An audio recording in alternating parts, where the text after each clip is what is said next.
Hello, good evening,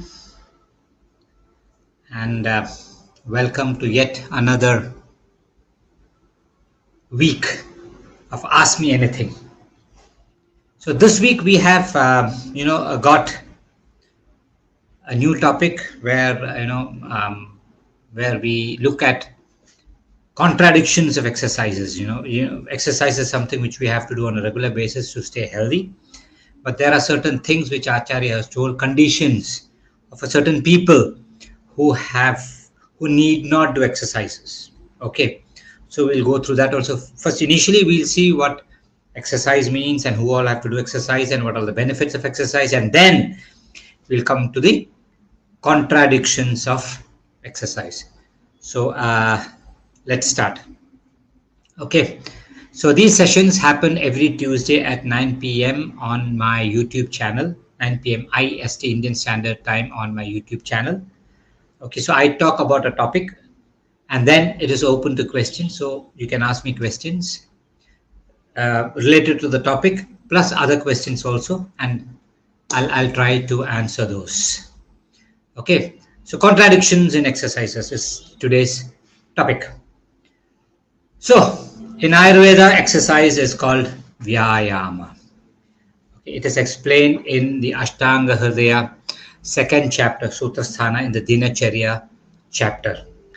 What kind of exercise, who all have to do exercise, how much of exercise you have to do, all those things have been mentioned, and also the contradictions of exercises have been mentioned. And exercise is something which we have to do on a regular basis, and it has to be a part of everybody's daily routine. Okay, now let us see what happens when you do exercise. Laghavam karma samarthyam deeptognir medasakshayam. Okay, vibhakta ghanagatrattvam vyayamad upajayate. That's how the shloka goes. So we'll see laghavam. Laghavam is lightness of the body. The body starts becoming light. Okay, karma samarthyam. This is a very profound usage. Okay, the word karma samarthyam. That means it will actually help you do your karma better. In the sense, whenever you choose an exercise, it should be in such a way that it actually enhances the karma which you do on a daily basis. Just because somebody else is doing some exercise, don't follow that exercise routine. That's what I'm trying to tell you. Agni Deepti, it improves your Agni. You start feeling hungry if you do exercises moderately, not overdoing it. If you do exercises moderately, you will feel that your appetite is actually good. Okay, Medakshaya. Medas means fat. Okay, you start doing exercise, you'll notice that the amount of fat which you have got on your body, I mean, we call that durmedas. That means the bad fat actually goes, and you still need fat for survival. You can't be zero fat. Okay, you should have fat in your body so that the body is also protected. So the excess fat actually goes down. Okay, vibhakta gatratvam. Okay, vibhakta means, separated. That means your muscles you'll have separated. If you keep on doing it for long, you'll start seeing, six pack and all those things. That means you have got a structured body. And Ghanagatra is a strong body. You'll have a strong body. Ghana doesn't mean heavy extremity. It actually means strong. That cannot be, something that cannot be moved. That means you're very strong. Ghanagatratvam. Okay, so Laghavam karma samarthyam deeptognir medasakshayam vibhakta ghanagatrattvam vyayamat upajayate. You get all these things because of vyayama. Okay, now how to do vyayama? The sense, when, how, where, and all those things. That means in Vasanta Kala and cold season, the spring and the cold seasons, use Ardha Shakti, then, because see, your body is cool, you'll feel like warming it up.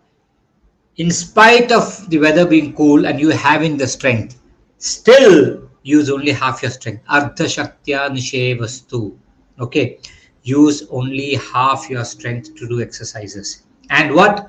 It should also be only after you have consumed Snigdha Bhojani, or a person who consistently, regularly consumes Snigdha or oily food. Not deep fry, probably mixing a little bit of ghee in your food. Somebody who consumes Snigdha Bhojana, because when you do your exercises, your body actually gets ruksha or dry. So to prevent that, you should consume fat on a regular basis.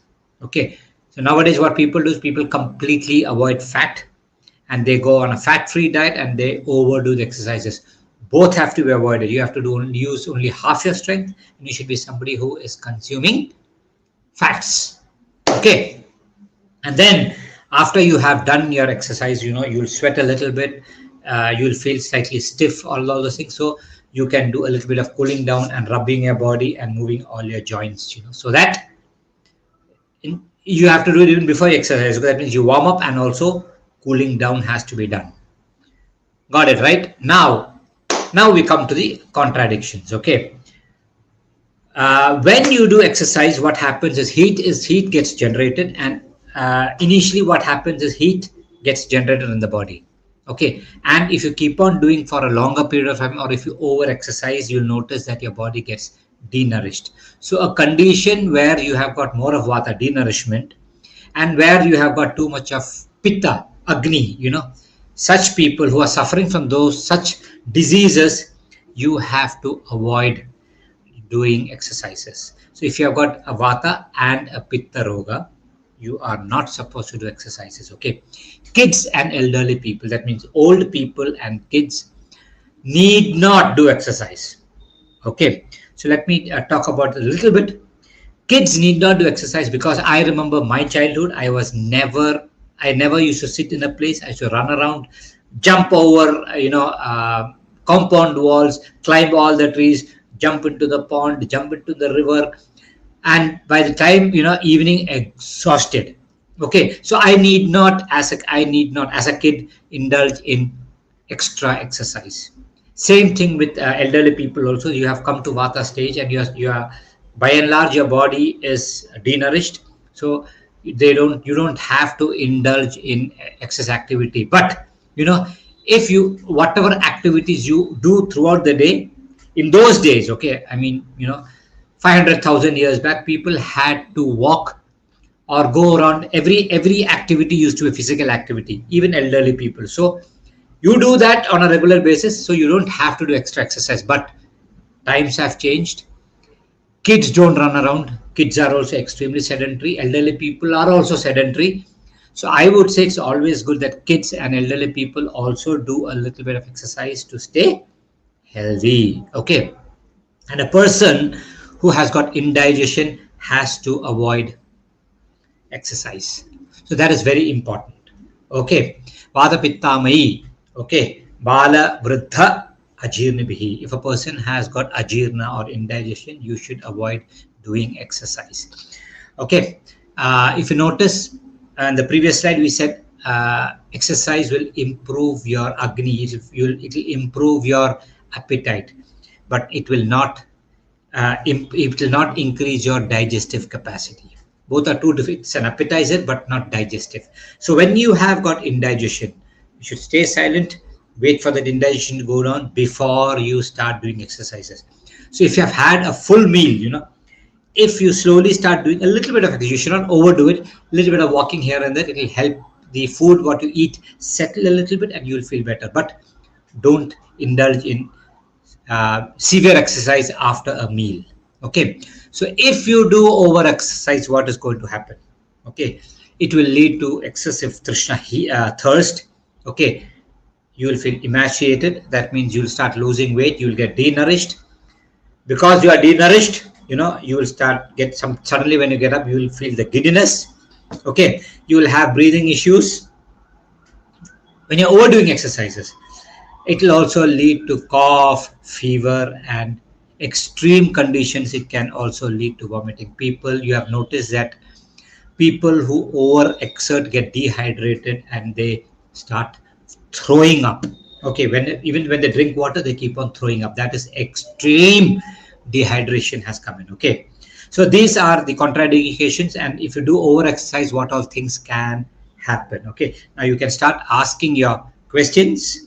Okay, let me see from the beginning.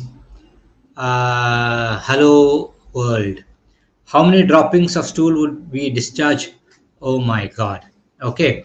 See, it again depends upon, it's again a feeling that you have completely evacuated, or you can't count the number of droppings, and number of droppings also can't, if you look at a Vata person, his stool is always broken. So he'll always have number of pieces more, For a Kapha person, it is Madhya, it'll be more well formed. For a Kapha person, it might not look well formed, okay, but still he digests food. So the consistency of the stool also depends upon the prakriti of the person here, okay. So we can't say for specific, that this many pieces you passed, you will feel. It's again a feeling which you get.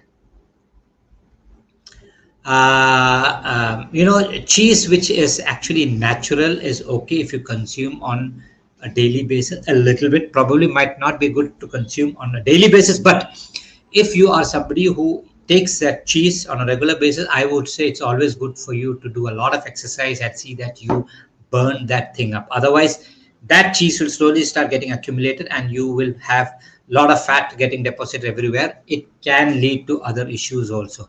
Provided you do, as I said, so provided you do a lot of exercises, you can have cheese once in a while, no problem. Could you please tell us something about your grandfather, his routine and his diet? My grandfather, routine, it was a very simple thing, We never had junk, we never had cars or cycles or anything at home. So everything, his thing was getting up early morning, his shower, his puja. Then, he being a Vaidya, people used to come and meet him. So his day used to go like that. Evenings, he used to take a shower again. And, that shower was very interesting. At about 12 o'clock or so, we used to have a huge vessel. We call that varpa, huge vessel where it's filled of water, kept under the sunlight. By about 3 o'clock, 4 o'clock, it gets heated up, and then he sits, and you'll have people massaging oil, two people on both sides applying oil on his body. And that's the time when he'll start asking about, we have got a little bit of land. So how many coconuts from that? All those things will happen when he's getting the massage. After that, he'll take he'll take shower in the water, which has been heated by the sun.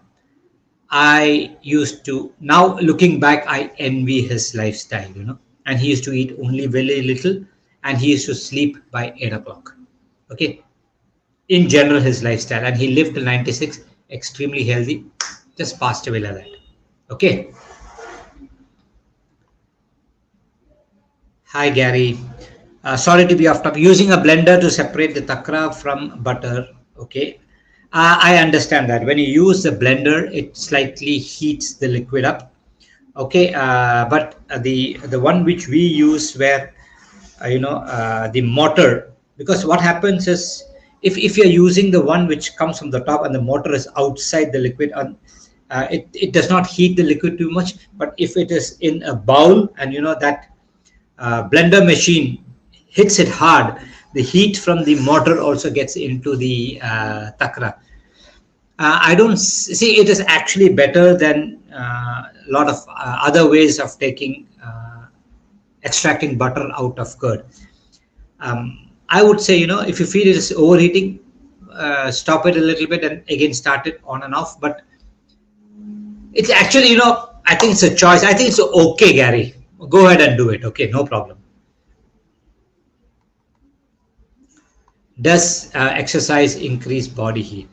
100%. You know that once you start walking, you feel that the heat of the body goes up. Okay, that is why we said people suffering from pitta disorders, where the heat is too much in the body, should not do exercises.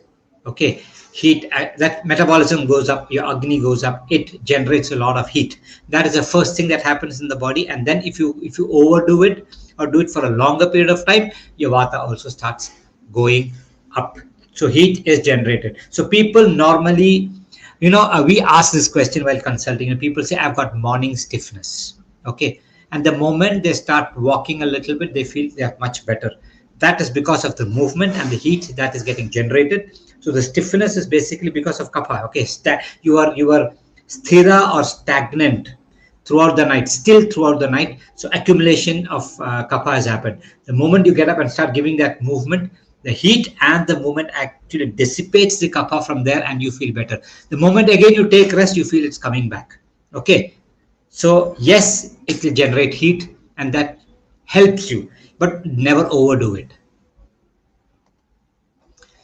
Gym instructor recommended having proteins. Any recommendation for vegetarians?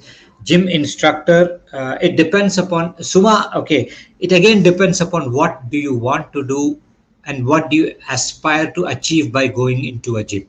Okay, if you want to build your body, then you have to have that kind of proteins, because you are focusing more on the muscle dhatu, mamsa dhatu. So direct feeding, you eat meat, it increases meat, or you eat protein, it increases the meat, the fat of the muscle of the body.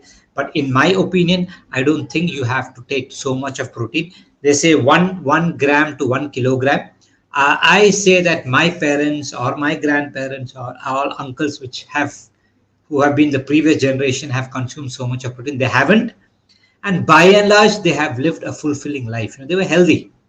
So I don't think you have to be too worried about your protein intake. Be moderate about it. Don't get influenced by what people say, or the gym instructor says eat so many eggs and proteins and all. No, and you don't have to be too worried because you're a vegetarian. If you are somebody who consumes milk, perfect, you can have a glass of milk.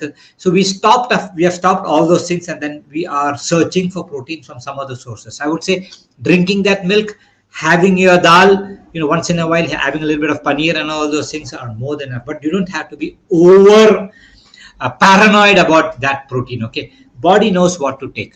So you just go there. If you're looking at fitness, decent amount of protein is enough. Vata Pitta Rogi can go for a fast walk or yoga. I would say Vata Pitta Rogi cannot go for a fast walk. Probably, get up a little bit and give some movements. Yoga, if you are a Vata Pitta Rogi, you might have balance issues, especially when you've got a Vata Roga, you might have balance issues. I don't want you to take that risk. So what you have to do is, see, this is a roga. This is a condition where he is diseased. I want you to treat it and then get okay from that Vata Pitta Rogi, and then get that balance of Vata Pitta, and then you are healthy. Once you are healthy, then you can start resuming your exercises and your yoga. But when you are in that roga avastha, or the condition, disease condition, refrain yourself from doing exercises.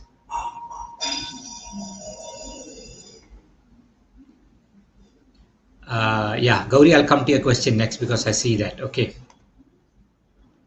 Now that grapes are in season, they're also so delicious. Local Concord grapes are pretty much all I want to eat. Hope that is not too crazy. I don't think that is too crazy, but it is pretty much all that I want to eat is something which is scary. I don't want you to overdo it because it's available in plenty. Okay, as Ashtanga Hridaya says, Anu Nuyat Pratipadam Sarva Dharmeshu Madhyamam. In all walks of life, take the middle path. Don't overdo it because it's available. Okay, if you have got too much of grapes, okay, Cynthia, you give it to all your neighbors or friends and relatives. And even if you have got even more, I can send you my address. You can send it to me. Okay, but don't overuse it. Okay, it's tasty. Have it, no problem. Okay, Gauri, if an obese person with imbalanced Agni due to poor eating habits trying to lose weight, what is the best way to sweat? Can they do same because they can't exercise? Can they do sauna? No, I don't say. Why can't an obese person, see, an obese person, he's got imbalanced Agni, but he doesn't have Ajirna.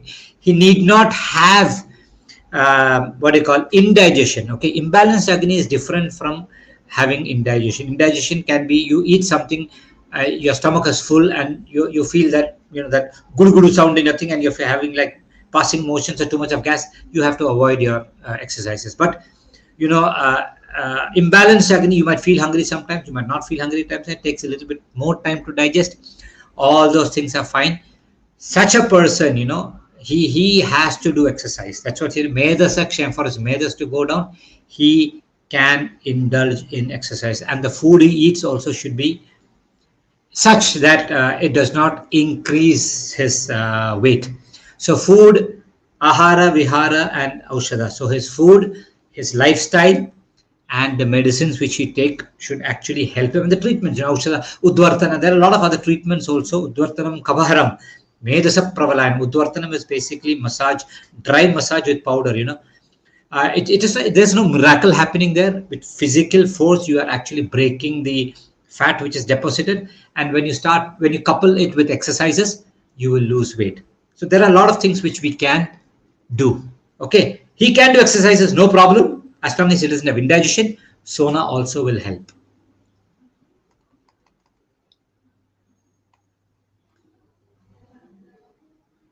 uh, how to practice early sleeping? You see, early sleep is an urge. You know what an urge is? Sleep is something which has to come to you naturally.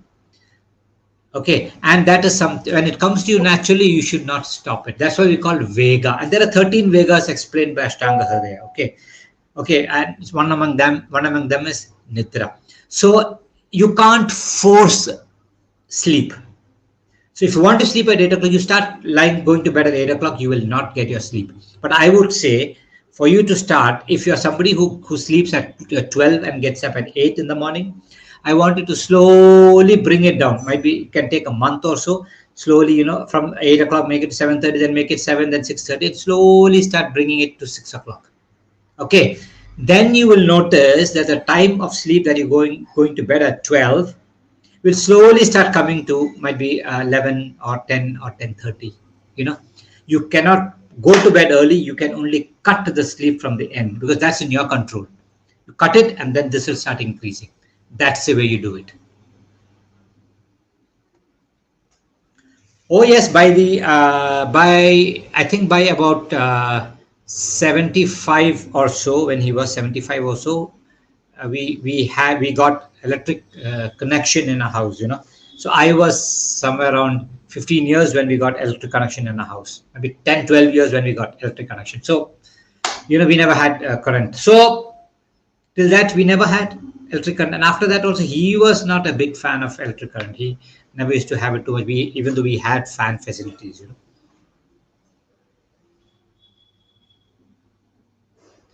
Can rheumatoid arthritis patients, yes, Gauri, rheumatoid arthritis patients, what you notice is they have got a tendency of getting their joints stiff. So it's always good for them to give that movement, because rheumatoid arthritis is more of inflammation. You've got more of pitta and vata there. Yes, I do agree. But there is also a situation where they start getting stiff, where you have got association of kapha.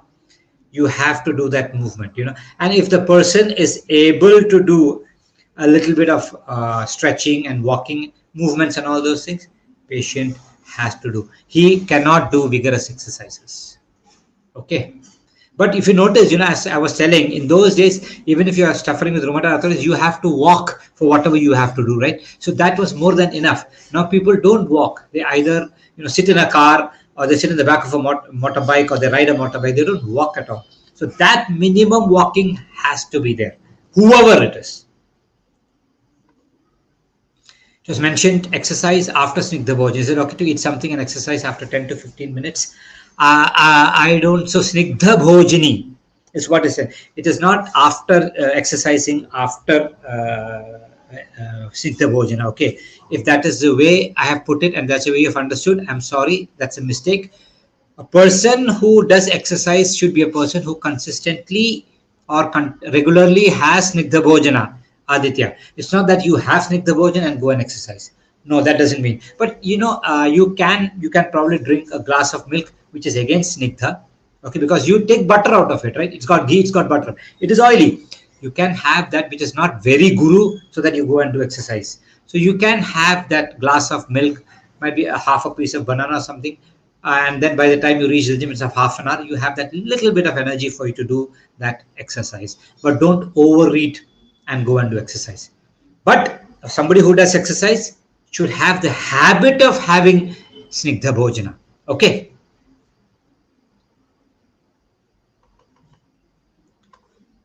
If I eat too much fiber, my digestion is getting disturbed and abdominal pain. Does eating too much fiber cause? Yes, yes. Anything that is too much, Raji, will create a problem. Too much of protein, you will find it very difficult to digest. You will find all those gas too much, and your passing motions, your stools passing is not very good when you have too much of protein. And when you pass gas, it smells really bad. Protein is not something which is very easy for the body to digest. Likewise, fiber, if you take too much of fiber also, it is not good.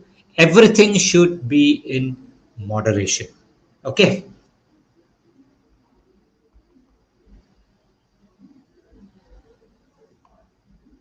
I missed the first part. Ah, okay. Krishna, I'm sorry, Krishna. I think it will be always good for you to go back, because this is live and it is also there on my YouTube channel. You can go back and watch it once we end the session. It is gonna be there. So I've just told about the contraindications of exercises, where you have to exercise, how you have to exercise, and what are the contraindications of exercise, and what will happen if you overdo it. Okay. Sorry, Krishna, about it.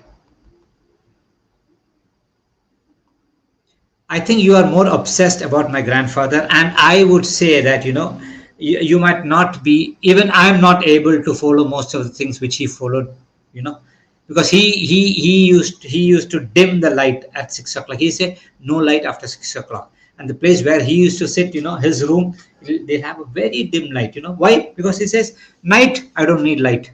That's what nature is, and his eyesight was so good. Okay, because he protected his eyes. Now what's happened? Look, I'm taking class over here. There is a light which is hitting my face. There's another light hitting my face. There's a computer screen hitting my eyes.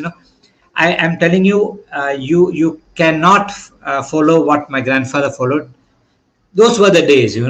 But I would still say, he was somebody who was extremely moderate about everything. He would always say, Adi Sarvatra Varjayet. That was his most famous thing. He said, anybody comes in, Ati Sarvat, don't overdo with things. Anything, exercise also, talking also, sleeping also, eating also, anything, Ati Sarvatra Varjayet. Okay. After exercise, okay to take bath immediately. Aditya, no. Okay, that's what I said. After exercise, you have to rub your body and you have to wait for your body to cool down a little bit. Okay, because when water is something which cools the body. Suddenly cooling your body is not a good idea. Wait for it. The sweat. He said you rub the sweat on the body. So wait for your sweating to completely stop. That means your body has come to room temperature. Then take a shower in warm water, preferably if the weather is cold, or otherwise room temperature is fine. For a skinny person, what is the proper way to put on weight or muscles? And for Vata, exercise, contraindicate, and eating too much without doing exercise, how to balance this? I think, Kamalnath, you have misunderstood this. I didn't say a Vata person should not do exercise. I said a person who's suffering from a Vata Roga should not do exercise. Okay. It is Vata Pitta Rogi, not Vata person. Vata Prakriti person has to do exercise. And for a Vata person who is skinny, okay, I don't want you to, if probably you are, okay, or somebody else is there, I don't want that person to force himself to put a lot of weight, because if he puts weight, then he is trying to deviate from his nature of being skinny. His health stays when he is thin. If he tries to put on a lot of muscle and a lot of fat, okay, there's always a chance of he becoming unhealthy. And this BMI thing is something, I don't want to go there. When you look at Vata, predominantly Vata people are thin, Pitta people are medium built, and Kapha people are plump. All these three people are healthy. BMIs might be entirely different. BMI is just a scale or a parameter. Okay, so I don't want you to be too obsessed or too focused on BMI. Okay, because eating too much for a Vata person cannot eat too much, because his Agni is unpredictable. He feels, sometimes he feels hungry, sometimes he doesn't feel hungry. That is his nature. Okay, sometimes he doesn't pass stools, he pass stools. So all those things are fine for a Vata person, and I don't advise him to forcefully put on a lot of weight and become unhealthy. Okay, Kamalnath. How exercise and yoga are related? Aditya, should I be frank about it? Absolutely not related. Okay, exercise is exercise, yoga is yoga. Don't use yoga as exercise. Okay, because what yoga, the purpose of yoga itself is different. Okay, yogastu karma kaushalam. Okay, your smartness or in doing a thing is, that means it's more of your inner thing. Karmastu kaushalam is what do you call yoga. And what did we say, what did we look at vyayama? Karma samarthyam. That means your ability to do some work is what exercise gives you. Say for example, I'm just giving an example. If you look at Sachin Tendulkar, the cricketer, we have seen him play for 25 years, and we'll think that so much of exercise he gets when he plays cricket. No, playing cricket is his job, that is his karma. So to actually do his karma really well, he gets up at 5 o'clock and he jogs for about 5 miles. Then he goes to the gym, for 1 hour, and then he comes to his office. That means the ground. Because his chance of getting injured and getting all those things is when he is doing his job, playing cricket. So to prevent that, he has to stay healthy. Okay. So his karma, so the kind of exercise which he does to actually perform good in his karma, playing cricket, is different. The kind of exercise which you have to do if you're simply sitting on a chair and working on a computer, your set of exercises are different. Federer, who plays tennis, his set of exercise is different. So exercise and yoga also differs from person to person. Yoga is your union with yourself. Okay. So I always like telling this, exercise is workout, while yoga is work in. Okay.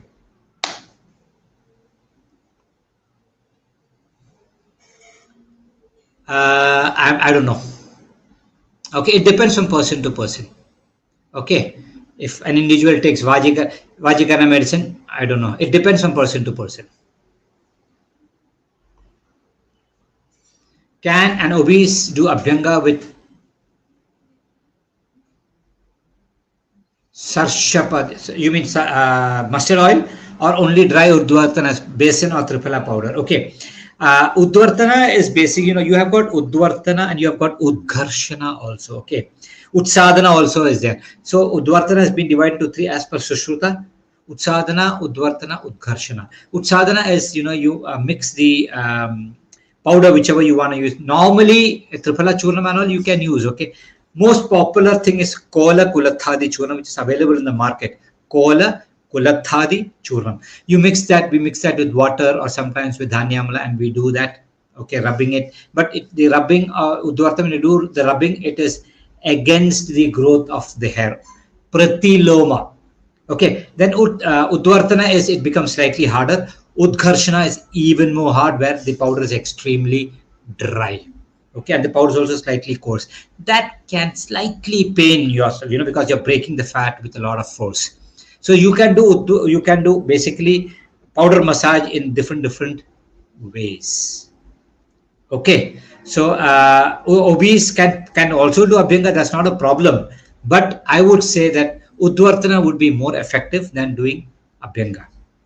Okay, because for a kapha person, okay, Varjo Abhyanga kapha grasta. If a person has got too much of kapha, Varjo Abhyanga, avoid Abhyanga. That's also there. Okay, Gauri. So you should know what to do. I think probably if you go to a doctor will tell you what to do.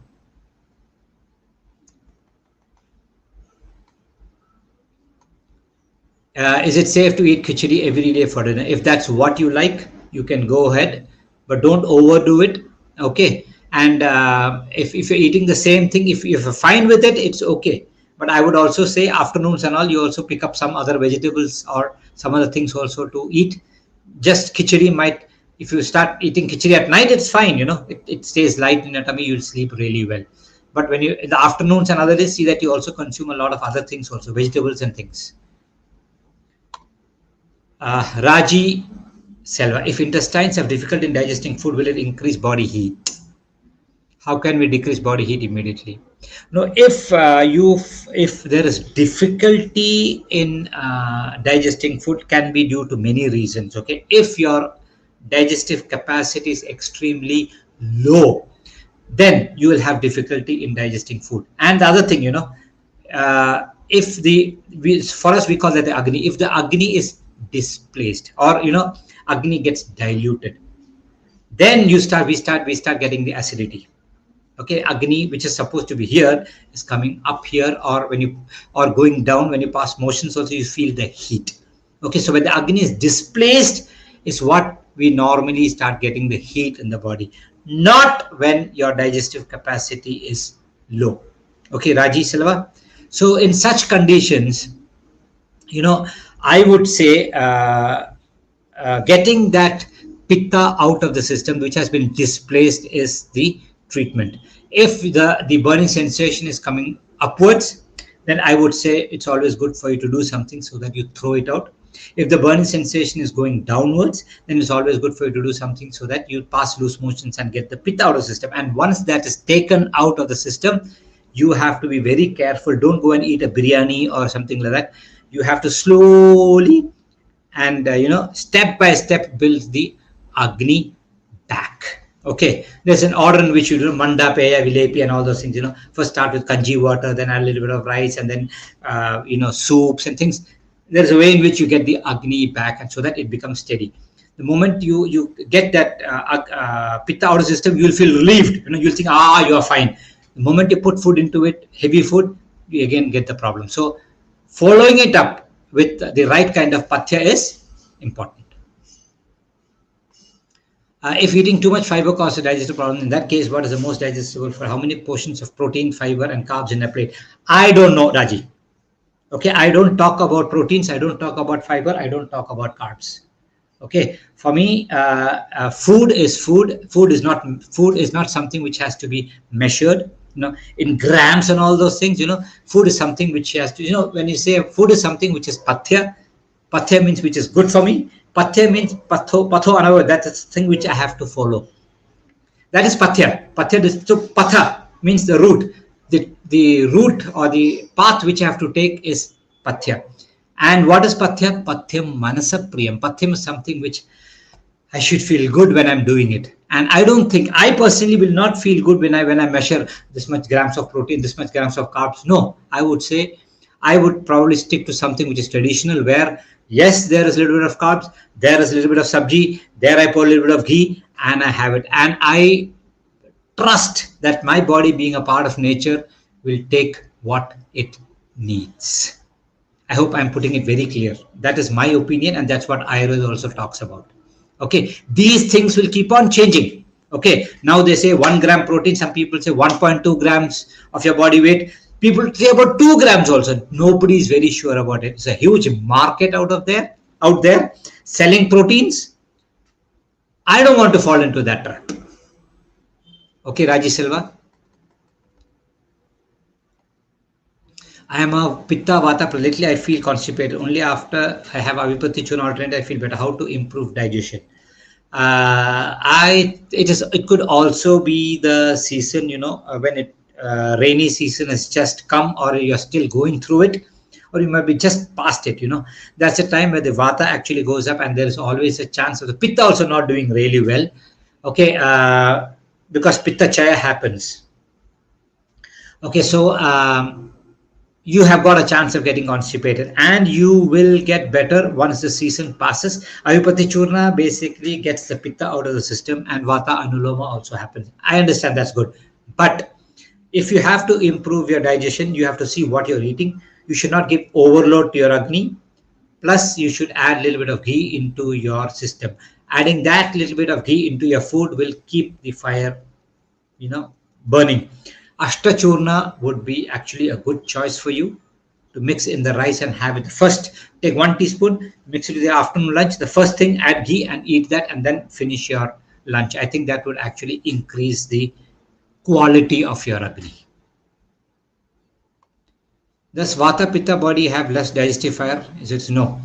A Vata Pitta person digestive fire is, let us not think about something bad when you talk about a Vata person.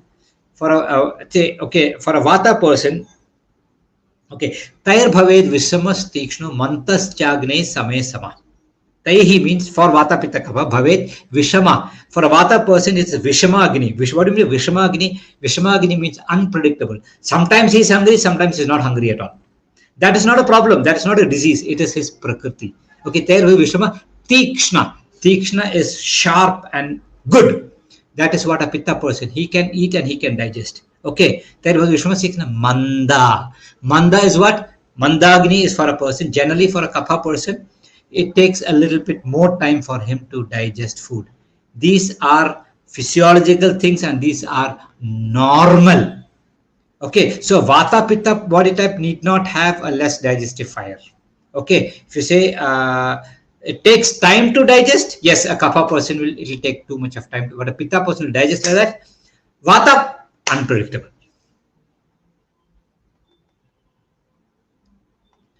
Happy to know that you are the doctor Nagarjuna. A year back, Ayurveda doctor I privately consulted in Sri Lanka.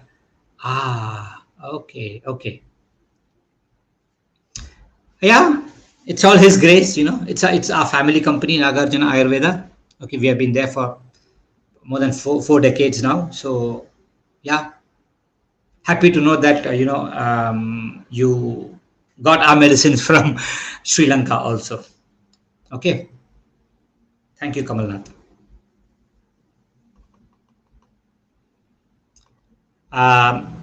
If a child is underweight but consumes enough food and is active, how to help the child gain weight? Don't do anything for the child to gain weight, Nandini. It is a myth. Your neighbors or your family members saying, yeah, why is your child so thin? Are you feeding the child or are you eating the child's food? These are the questions with a child is thin because that might be the prakriti of the child. And if you pump in food and see that the child puts on weight, underweight and all it's a very, very, very relative statement. If the child, as you said, is active and is hitting milestones on time, you don't have to be bothered at all, and don't try to do anything to see that the child puts on weight, because I had come out with this video long back. Okay, you will come back to me after 10-15 years and telling me, ayo, my child is so fat, how do I do, let me do something for the child to lose weight. Never do that. Let the child be the way the child is, Nandini. Okay, அப்படியே இருக்கட்டும். How is Ayurveda different from Siddha medical system? See, basically, if you look at any part of the world, okay, it could be in the US or it could be any part where there were people who lived as a colony. In those days, we call them tribes. People fell sick. There were some cure over there. Okay. Likewise, that's how Ayurveda also started, But the difference is that, in the Indian subcontinent, we tried to bring everything under one, the Pancha Mahabhuta umbrella. Ayurveda also, we were able to get it. Everything you can bring under the Pancha Mahabhuta. So Ayurveda also came under Pancha Mahabhuta. And so Vata, Pitta, Kapha, then these were sub-classified as Vata, Pitta and Kapha. Okay. Likewise, in this part, okay, in Tamil Nadu also, they were experts, they were thinkers, because a Siddhar, Siddhar they call that, okay. So they also had a stream of medicine, which is called Siddha type of medicine. So basically, if you look at the theoretical part of it, almost similar, So there is not much of a difference. The major difference is this is in Tamil and the other one is in Sanskrit, okay. I think somewhere there was an integration. So a lot of, I would say a lot of theoretical parts have also started becoming similar because of the influence of the north from the south and the south from the north. Apart from that, both are amazing streams of medicine.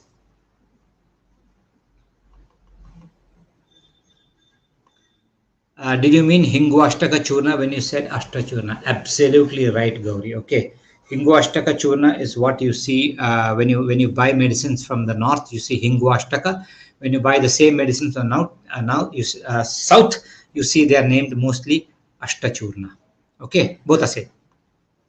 Can evil eye cause sickness? Eager to know about this traditional practice used in Kerala to remove evil eye. See, evil eye is something like there's something called Alpa Sattva. I don't know whether you understand that word. Sattva is your mental strength. Okay. And if your mental strength is low, then it is again your feeling. Some people have that evil eye, or they say, you will not be okay.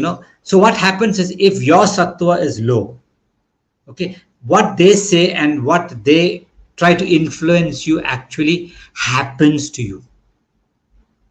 Hope you're able to understand that. Okay, apart from if your sattva is very high, we call it if your sattva is very high and you are clear about what you're doing and you are on the path of dharma, okay, no evil eye, or we so-called shapa and all, we call that, right? Somebody's curses and all those things will not affect you, because you know for sure that you are on the path of dharma and you are doing something which is right and which is not affecting people in any negative way. And when you sleep at night, you are guilty free and you sleep really well. If your sattva is high, no evil eye is going to affect you. But if your sattva is low, you are actually inviting that and you are manifesting that bad thing for you. Okay, so we do a lot of things to increase his sattva bala.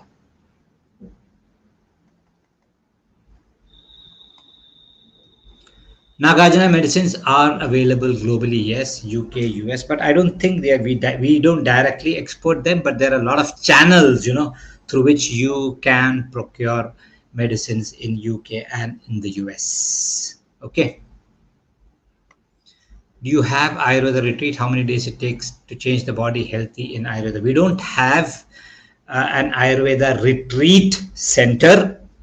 If I'm putting it the way most people can understand, okay, we do have a Nagarjuna Ayurveda Center. Okay, it is an NABH. It's a hospital.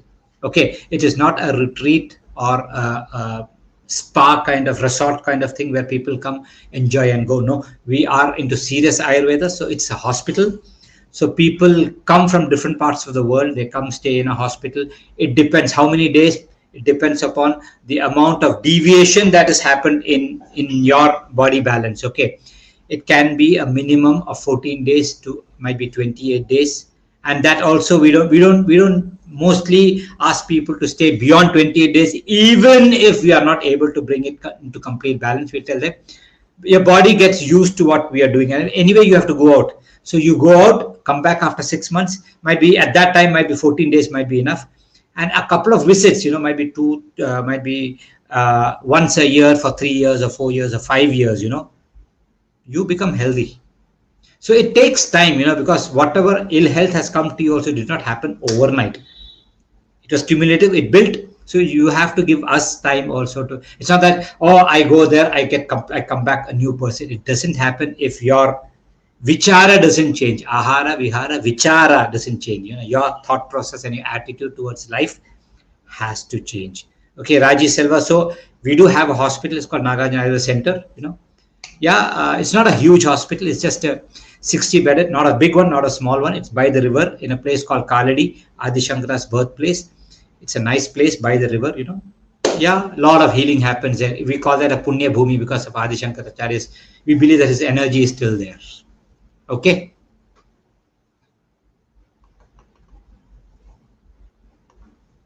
How to use Nagarjuna Dahashamani? Dahashamani is a powder for other people to understand. If people who don't know that, Dahashamani is a powder which you put in water and boil so that you use that as drinking water. I would say, you can use half a teaspoon to a liter of water. Dahashamani is mostly used in summers. Daha means heat. Shamani means pacify. So I would advise you to use Dahashamani during hot summers when it is hot out there, so that it keeps your body cool. Gauri, off topic, does levothyroxine cause slow peristalsis or lead to arthritis? Yes, there are a lot of studies which say that it can lead to arthritis. Yes, slow peristalsis, I don't know. Okay, but arthritis, yes, those are the long-term side effects of thyroid medicine. Some of my friends are having ginger, garlic, apple cider vinegar, lemon concoction every day. Is it good on empty stomach? I would not advise that for you to have that apple cider vinegar and things like that on empty stomach, because most of those things are acidic. And when your stomach is empty in the morning, okay, that means you start feeling hungry, and that means the pitta has already come up. Pitta is also heat. And if you put in something acidic, like, even lemon water, citric acid, I don't want you to put anything like on a regular basis. Once in a while you drink. But still, I would say no. Avoid all those things. Let us probably start a day with a little bit of warm water, and then, take it slow. Follow your body. Don't things don't happen overnight. Okay. You'll see a lot of things. They say drink apple cinnamon or beetroot, carrot, apple, and all those things are going to change your life. I have not seen anybody's life change. Okay. It's not very easy to digest such things in the morning.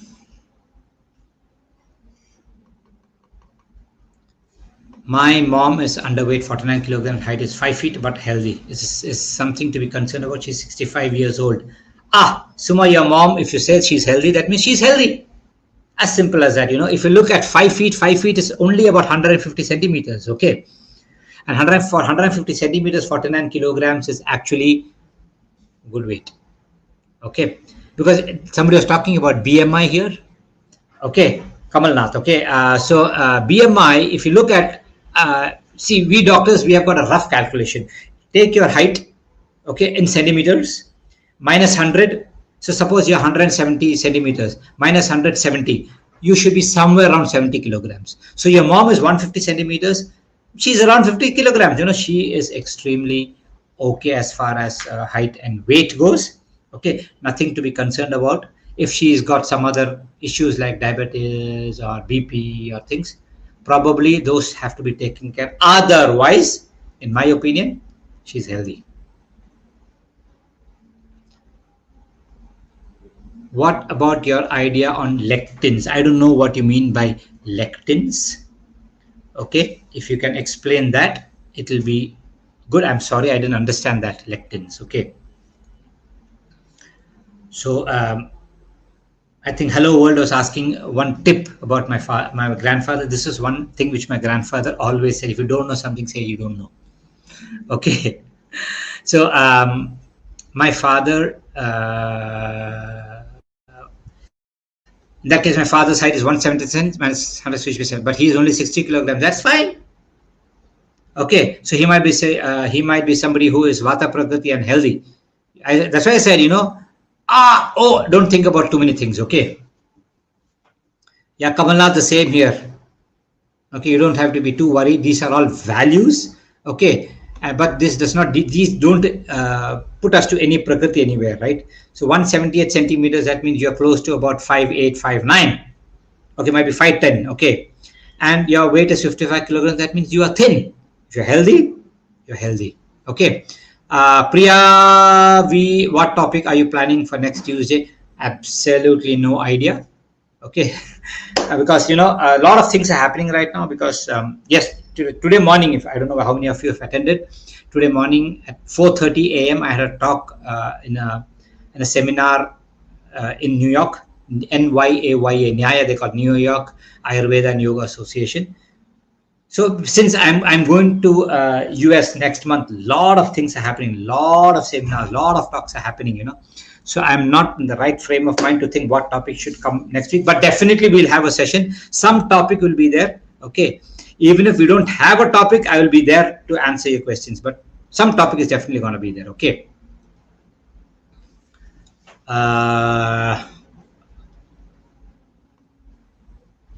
Lectins cause leaky gut, which is in almost of all the grains, legumes, and lentils. Leaky gut, okay, is something which has been discovered pretty recently. That means there is your intestines have got small pores through which things leak into the part of the body, which Ayurveda doesn't look into all those things. Okay, so if probably lot of genetically modified grains, legumes, and lentils might be creating that problem. If you can get organic things which are not genetically modified, then just like we call about wheat. Okay, wheat also creates a lot of problems. So and milk is also creating a problem. It mostly because of a lot of genetically modified things. That could be one reason, in my opinion, creating the problem. Ayurveda take on drinking urine, which is done by some prominent figures. Ayurveda does not mention human urine.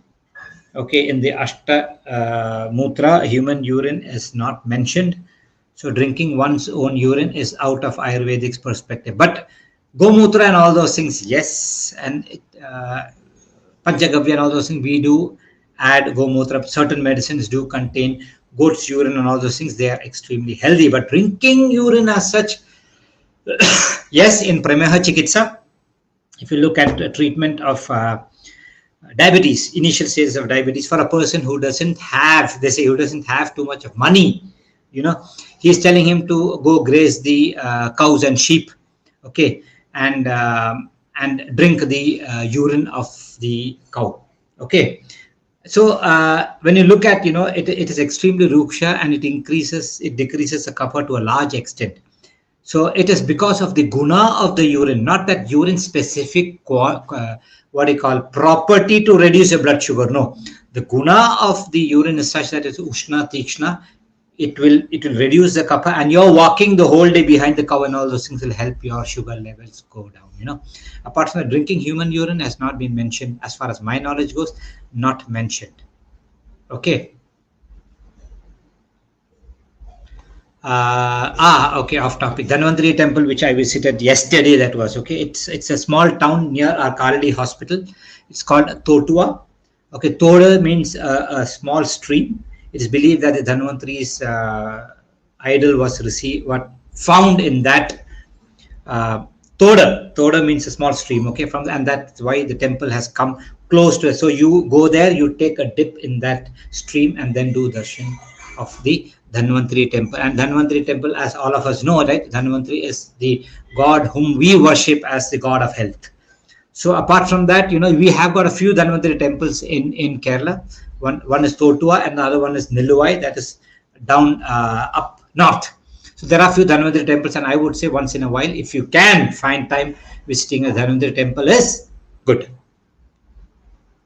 If a common one wants to know basics of Ayurveda, wants to know good health, is there any such course available, Doctor? Yes, Priya, there is a course which is available, but it will be available only after a couple of months after I come back from the US. I am planning to have a 5-day continuous course, might be an hour and a half, maybe 2 hours of classes every day, probably Monday through Friday.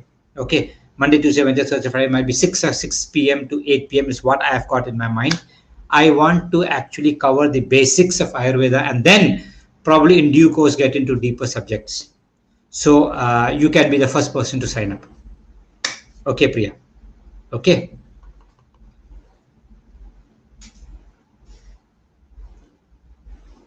Okay. So that is basically, an answer for your question. It is a general reduced through soaking and cooking, so you will not have a problem,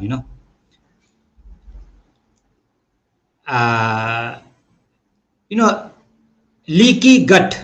I think, Raji, if you go through leaky gut, leaky gut is something which is still a hypothesis. Okay, it means that the gut is leaking, and that means the intestines are leaking, and things are getting into the abdomen, which is still a hypothesis. Nobody's proved it. It's a term which people have been leaky gut. Leaky gut is not you passing loose motions. Okay. So Ayurveda basically, see, if your Agni is strong and you can digest a lot of things, your digestive issues will get much, much, much better. Okay. Let us start with 5 days, or probably we can think of 7 days also. Okay. I think we'll have to stop because it's getting 1 hour. Okay. I'll take a few more questions. I think I'll take this last question. Can doing Abhyanga with Mahanarana will make an overweight person gain weight? Not exactly. Okay. Mahanarana Tail is very specific for issues, even pain and all those things. So it will not. But an overweight person has to do things on a regular basis as far as his food and lifestyle goes to, again, lose weight. Okay. So thanks. Yeah, we'll do that. We'll do the course. With all your blessings and your cooperation, we can definitely do that course. I have to just put it across, and then let me come back from the US a little bit more freer, then I can do it. Okay. So good night, and see you next week. Another topic. Okay. Namaste.